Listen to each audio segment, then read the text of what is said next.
afternoon, whenever it is you're watching. Welcome to the vlog. I have been lucky enough this year to be invited onto several boats. Some it's going to be interesting about the history of the boats. Some it's going to be very interesting about the history of the boats and the history of the people that own them. And for this one, I think this might turn into a two-part series because I have no doubt it will make a few of you smile. Anyway, okay, tell us your name, tell us your boat's name, and then tell me loads about the boat. Right, so I'm David, owner of Broadland Swift since 1992, and Broadland Swift came to me in 1992 when I was piloting at Potterham Bridge. A chap walked in and asked if I wanted to buy a boat. I had just bought a boat for £2,000, a little Norman 21. I said, no, I don't need two boats. Why would anyone need two boats? He said, are you sure? So I said, yeah, I'm absolutely positive. And then curiosity kicked in. I'm thinking, well, hang on a minute. He's quite keen to tell me he's got a boat for sale, so I ought really at least to find out what he's selling me, or trying to sell me. Yeah. So I said, okay, so what sort of boat is this? He said, well, it's there, outside. And I looked outside the office, and outside the office sat what was then called Norfolk Star. Yeah. Norfolk Star, bless its heart, had been bought about 6 weeks previous by an elderly chap who had intended living on it. Yeah. And unfortunately he found it very heavy to handle. She is a very heavy boat. Yeah, yeah. And I said to Dave, who was trying to sell it to me, what's your involvement? Well, I'm selling it for him. So I said, and what's the catch? He said, well, the chap wants £2,000 for it. Yeah. Before Saturday. And I'm thinking, well, that's ridiculous. I've been looking already at boats that were costing £15,000, which were in worse condition than Norfolk Star appeared to be in. Yeah. So I thought, well, I'll give it a go, give it a look. Anyway, it turns out that Norfolk Star, bless her, she was untidy. Yeah. But otherwise fairly sound. Yeah. I knew nothing about engines, and this thing had, I was told, a Lister 4-cylinder Freedom 4 engine and a Blackstone gearbox, which together weighed 1.5 tons. The engine itself had originally been commissioned by the MOD as a tank engine, and unfortunately the MOD decided in the end that because the Freedom 4 was built so well, so heavily built and so expensively built, they couldn't afford to put them in what was basically an expendable piece of war equipment. Yeah. So at that point I suspect that Sir Christopher Cockerell, who designed the boats, the Swan class boats, Yeah. he must have thought, hang on, I've got a bargain coming up here. I can buy these Listers at a rock bottom price because the MOD doesn't want them. Yeah. And he bought a whole batch, and every one of his boats, and there are 10 of Swan class, each one of them got a 1.5 Lister diesel in it. Yeah. Which is brilliant, except as I say, I knew nothing about engines, so I had two people listen to the engine running, Yeah. and each of them said, that is as sweet as a nut, it'll outlive you. I'm thinking, that's fine. Yeah. And I'm thinking, well, I've now got to persuade the other half that I can buy a second boat I don't need. And she said, well, it's your money, let's see what we can, because he wanted cash, Yeah. what can we scrape together before the weekend? We couldn't manage anywhere near 2,000. Yeah. And I think from memory, it got about to 1650, I think, which the chap accepted, and yours truly became the proud owner of a boat that he knew nothing about, but I had some experience in the boatyard at Potter, Yeah. restoring boats and painting and varnishing boats, so I thought, well, I've got a bit of a start. Bit of a heads up. Yep. Yeah. And so, having bought the boat, I took her out of the water at Phoenix Fleet Boatyard at Potter. Yeah. And I made a mistake. At the time, Phoenix Fleet were epoxy resining the seams of some white boats. Yeah. And I'm thinking, well, actually, if that's good enough for a white boat, it's got to be good enough for what was then Norfolk Star. I changed back to Broadland Swift. Yeah. And so I took a circular saw to the seams and raked out all of the putty, all of the cotton, and everything that's been stuck between the seams, and then repaid them with epoxy filler, so that the whole sides actually became monocoque, and the whole bottom was already monocoque, which I'll explain later. So I've raked it all out, epoxied it all. Now I start sanding back, and now I learned something which I hadn't realised. I had a 20-year-old boat whose deck sides, whose cabin sides, whose bottom was absolutely original, 20 years old, apart from one small section of probably larch, I should think. They'd been let in, probably no more than 3 feet long. Had I known that I'd got original mahogany cabin deck hull sides, I would have said it's good enough, actually, if I can get it back to decent mahogany, to re-varnish, which I later learned was the way they were launched. So they were varnished top to bottom. Anyway, so first mistake of many. But you learn by lived experience. So anyway, that was the start of her restoration. I mean, I could talk for the next 4 hours about all the different stages she's gone through. I should think she's now, in her present state, probably about 80% original. She's had a lot of mod cons put in for all sorts of reasons. And I'll start off with the engine again. Freedom 4 Lister engine and a Blackstone gearbox, which together weigh 1.5 tons. At one point, one winter, she was always stored in my wet shed at Potter. At one point, she knocked out some core plugs. Now, the Lister was absolutely full of core plugs. These are things that are designed to let go when the block freezes. Unfortunately, all the ones that let go were inaccessible without stripping down the engine. It was at that point that I realised, in fact, she may have sounded as sweet as a nut, and she certainly ran as sweet as a nut, started on the button. She actually had only 1 of 4 pistons complete. One piston had a 1/4 inch hole in it. Neither of the other had complete set of rings. So we said, okay, we'll do a complete refurbishment of the upper end of the engine. So fortunately, this all sounds very technical, and I'm not a technical person at all, but we took the liners out of the pots. They were chrome lined, and put new pistons in, new valves, new valve seals, a complete top end overhaul, and it was beautiful. But at some point, I can't for the life of me remember why I decided to take the engine out. Anyway, the engine came out, and then taking 1.5 tons of engine out meant that, and putting only a very small, lightweight Narni engine back in, it's a 50 horse, not 55, 50 horse Narni, and a 3-to-1 gearbox, which weighed a lot less than the Lister did. Because it weighed a lot less, I needed some ballast. Now, fortunately, I had just taken out of a Freeman, which had been electrified. I took out 8 enormously heavy traction batteries. So I thought that's easy. I'll take the batteries now that I no longer need and pop them into the Swift as ballast. And then thought, hang on a minute, that makes no sense at all. If you've got perfectly healthy batteries, using as ballast is not just to make any sense. So I'll actually use them. So I've now gone for the whole hog and taken all of those batteries, which together bring me up to 1,600 amp hours of battery power, and put them through a 5 kilowatt inverter. So the whole boat is now 12 volt, 24 volt, and 240. So everybody else on the show at the moment is plugged into the mains, and I don't need to be plugged to the mains. I have mains on board. That's brilliant. That's brilliant.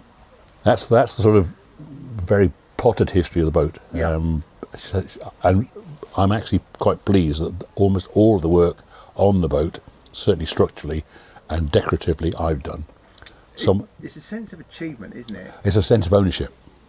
I wouldn't own the boat if I'd said to the boatyard, there it is, here's my checkbook, I'll write the check when I finish and you let me back. But when you think it's finished. So what we've done, having ballasted the boat with all these very, very heavy batteries, I think there's about 0.5 ton of batteries on board now, that then enabled us to go 240 volts. I didn't do that, I'm not capable of doing that, so I took that into a yard at Wayford Bridge, Moonfleet, at Wayford Bridge. They've done all the electrification and done a complete rewire in 12, in 24 and in 240 volts. And what we'll do, if we start at the back of the boat, Yeah, let's just take it down here. so we start with the easy bit. Oh wow. This is just the display that tells me how much power I'm using, where it's coming from, where it's going to, Yeah. and how much battery power I've got left. Yeah. So she was last plugged into the mains on Tuesday or Wednesday of last week, Yeah. and we've still got 54% of the battery capacity, despite the fact they've got the kettle, the air fryer, the microwave, the toaster, everything 240 volt electric, Yeah. plus 2 fridges, plus a freezer. And because they're running all the time. It's Victron. Now Victron have got a really good name. Yes. A really, really good name. And how many? What was the wattage of your total batteries? I've got, hang on, I've got to do the sums. Yeah. 200 times 8, 1600 1600 amp hours of power. Yeah. And that's been converted. I'll show you at the front. Yep.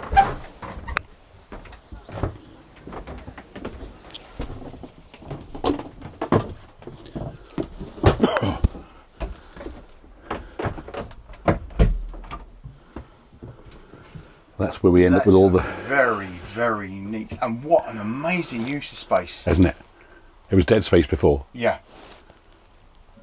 What an amazing use of space. So on the left you've got the inverter charger. Yep. You've got your standard, basically your household distribution board at the top. Yep. The communication system is on the right hand side there. Yep. And I've also got, I think it's behind here somewhere, Yeah. what I call a magic black box, which actually replaces the regulators on both alternators. Yeah. So it actually will allow the alternator to work harder if it thinks the batteries need to be worked harder. Yes. To be reached with a good heavy charge. And with all of this, this is a nice size V-bunk. I mean, I'm 6'2". Yep. And I think I could quite. And you can almost stand here as well. I can. So one thing I do notice is when I get on a boat, Where you can't stand. yeah. I mean, I had a gym palace, and even that I had to Yes. in certain places. Yep. I had to go because if I didn't, I mean, I've spent most of the 3 days I've been on board Lee's going fish and chips. Ow, ow. I got in from the toilet last night and without thinking limped forward and the main beam right across. Yeah, that's it. Oh, wow. Yeah, I was like, oh, Don't- ow, ow. Yeah. While we're down here, Yeah. everything you can see is original, Yeah. apart from that bulkhead Yeah. and that hatch. Yeah. The original hatch had a GRP skylight in it, and, Yeah. and I couldn't work out how to redo that, so I thought I'll bite the bullet and put a Lumar in. Yeah. But the portholes are original. The TV, of course, isn't. Again, where this is the advantage of having mains voltage. Yeah. You've got the ability to buy a 240 volt smart TV, UHD TV, Yeah. at a fraction of the cost it would buy to have to buy a 12 volt. Volts. Yeah. And the same with all the domestic. Yeah, this is I say it's. I just think that I like things that make good use of Yep. space. Yep. That makes best use of space. And I wasn't expecting that. No. I thought you were going to be lifting up No. V-bunks and going, look underneath here. No, actually, I would have to do that to show you the batteries because they are huge and they're throughout the boat. Oh, yeah. Unfortunately, we have dropped a bit of a clanger because the boat is completely balanced from new, so everything is twinned. So you've got massive water tank underneath you. Forgive me, fuel tank underneath you, Yeah. one each side. Yeah. 2 huge water tanks, balance pipe between, so everything's balanced. Yeah. When we put the batteries on, we couldn't get all 8 batteries 4 and 4, Yeah. so in fact we're slightly heavier this side, so we've got a slight list, Yeah. which I'm going to have to work out some way of correcting. There's always a way, isn't there? There has to be a way, always yeah. Always a way. Steering wheel, interesting steering wheel. You won't see many of those. No. Original again. Land Rover owners, old Land Rover owners will recognise it. It's a Series 1 Land Rover wheel and a Series 1 steering box behind, Yeah. which then connects to the rudder through rods all the way through. No cables, no hydraulics. Right. Is that the old searchlight plug? the the old 3-pin plug. Right, the entire boat Yeah. had 12-volt 3-pin throughout, Yeah. and I've kept that and one somewhere else, somewhere, I can't remember where it is now, in case I want any 12-volt pin plugged in. Yeah. I don't. This boat never had a searchlight. Right. I actually have one in the boat shed at home, Yeah. which is about this sort of size, and I'm thinking that actually would look a little bit ostentatious on an ex-hire boat. I mean, it would probably put the moon to shame. But I don't think it'd look out. I don't think it'd look out of place. What I'll do is I'll fix it temporarily just to see what it looks like, and then fix it if it suits. Right. Yeah, It's experimental. All the things like this, the different levels, Yeah. the tables, all the furniture, that's all original. And I had somebody on the boat yesterday who was stroking this and going, "Oh, look at that!" Yeah. And I said to him, "Yes, that's all my own handiwork." It's yeah, there's a lot of work involved, isn't there? I mean, that's the other thing. I just can't begin to imagine how many hours I've spent on it, because when you're doing it yourself, it's a non-stop job, Yeah. and you're supposed to do it in priority order. I can't do it that way. I have to do what I think I can do when I feel I can do it, and I'm ready to do it, Yeah. and I can afford to do it. Yeah. It's just the way I work. It's not in an organised way, but it sort of works. And people naturally think if you've got a boat, you've got thousands of pounds sitting in the bank. No, But, I'm on a pension. I'm on a state pension. you know, I can speak from experience that whilst I have had jobs that are very well paid, Yep. life comes first. And maintaining a boat can be very, very expensive. I am lucky because I've got Lee, and Lee, Yep. Lee is my Yep. Your right-hand man. my right hand man. A prime example. I think I might have mentioned this a few times on the channel. When I first got my last boat, it had a plastic table, which it shouldn't have had. Yep. And I said to Lee, I priced up a replica. So this can cost me £500. Well, And like a chump, he said, I could do it for less than that. I could do it for less than that. So not only did he end up making one for me, he subsequently ended up making several A whole others series. and redesigning the inside of someone else's boat because they wanted an extendable bed with a dog cage. And Yeah.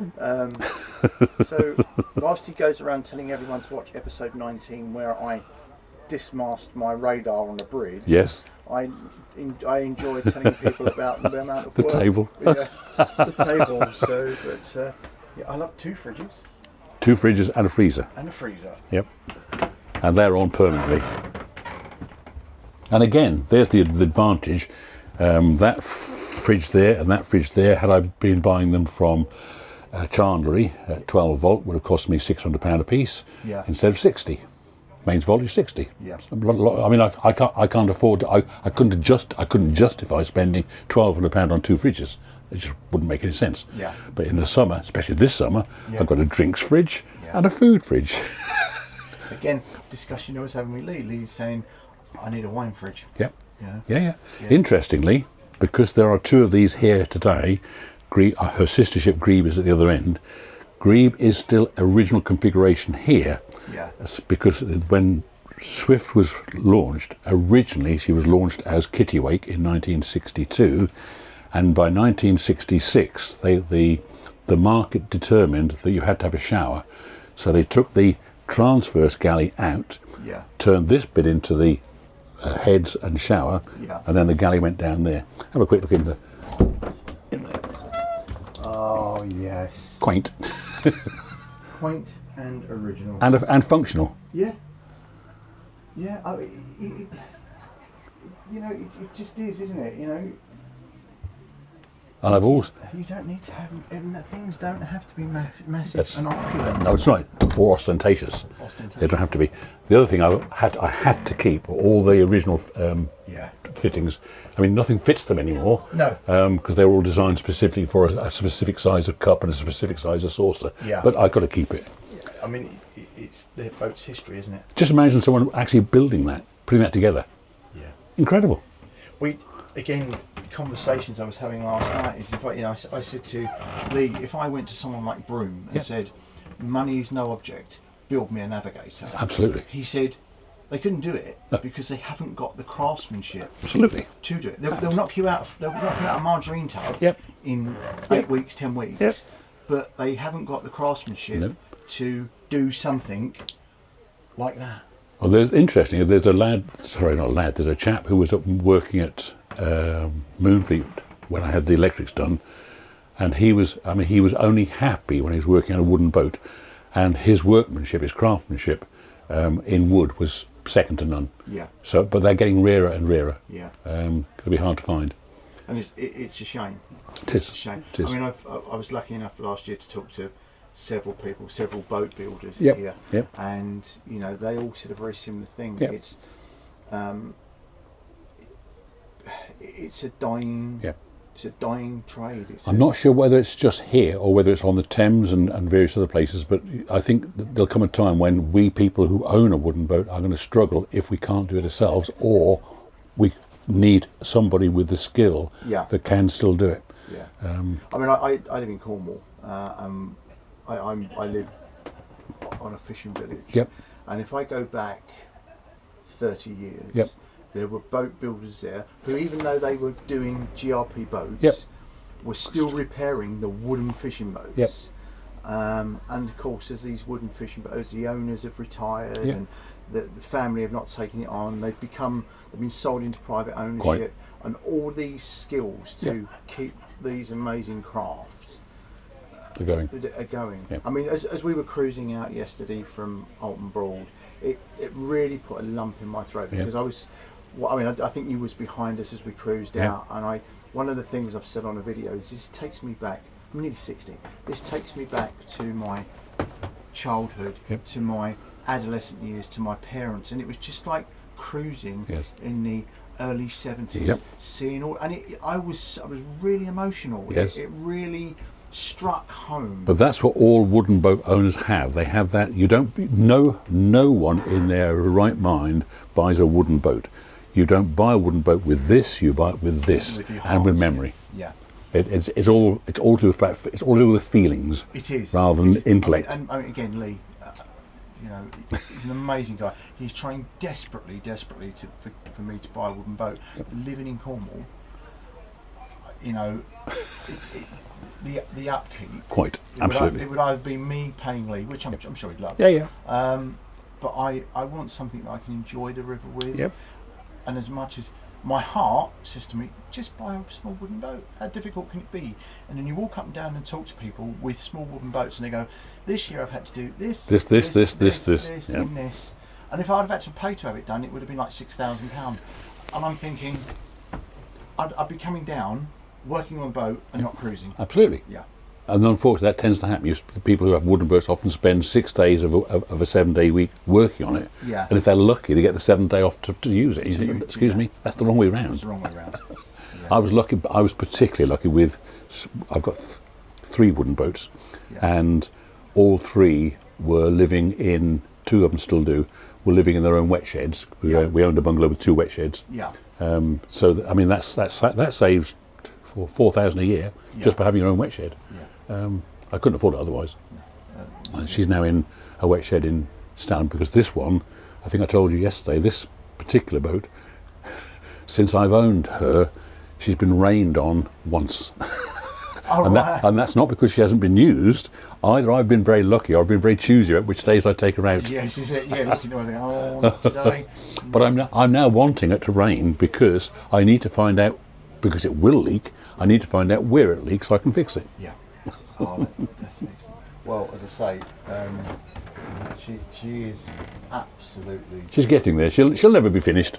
Well, I don't think any wooden boat ever is. Any wooden boat. Again, conversations I've had with Lee and other people is you never finish wooden boat, because as you do that 360-degree turn, it's the fourth when bridge. You get back to 0 degrees. There's going to be something at 10 degrees that needs doing. That's right. And as you know, as he said too, it's like with a fiberglass boat, you wait for something to go wrong. Correct. And then you deal with it. With a wooden boat, you're always looking, listening, smelling. You've got to be proactive and ready to go. Proactive and which, interestingly, is what kept me awake last night, because I've now got a small leak in the back corner there, and I know I've got to have to take her out to sort it out. But it meant that the bilge pump, which I'm sleeping above, cut in every hour and a half. And I'm thinking, I don't really want this, I don't need this. On the other hand, I'd rather be able to hear it cut in every hour and a half than not cut in. That's what I actually said to you last night. I said, I think it's a competition of the bilge pumps. Yes. Because Yes. Lee's is going like every hour. Yep. You were like every hour and a half. Yes. So, well, anyway. But unfortunately, mine's speeding up. So mine's getting worse. Yours is closer. So I'm going to actually finish the interview about the boat here, but now I'm going to sit down and then I want you to tell me some stories about your part, Okay. your history. Okay. Yeah, that's easy.